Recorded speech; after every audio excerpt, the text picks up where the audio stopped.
একদিন এক গ্রামের নির্জন রাস্তায় এক গরিব ভিখারি ক্ষুধার তাড়নায় সাহায্যের আশায় বসেছিল। তার জামাকাপড় ছেঁড়া এবং চেহারা ক্লান্ত। মানুষ তাকে এড়িয়ে যাচ্ছিল, কেউ তাকে সহানুভূতি দেখায়নি। ঠিক তখনই একজন তরুণ, যার হাতের ঝুড়িতে কিছু রুটি ছিল, রাস্তা দিয়ে যাচ্ছিল। ভিখারিটি মৃদু কণ্ঠে বলল, বাবা, আমি অনেক দিন ধরে ক্ষুধার্ত, কিছু খেতে দাও, আল্লাহ তোমার মঙ্গল করবেন। তরুণটি থেমে গেল।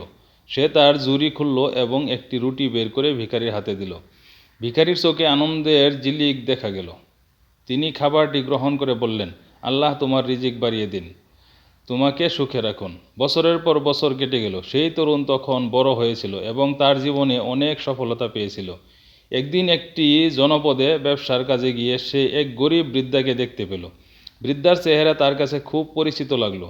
সে কাছে গিয়ে বলল, আপনি কি একদিন রাস্তায় রুটি চেয়েছিলেন?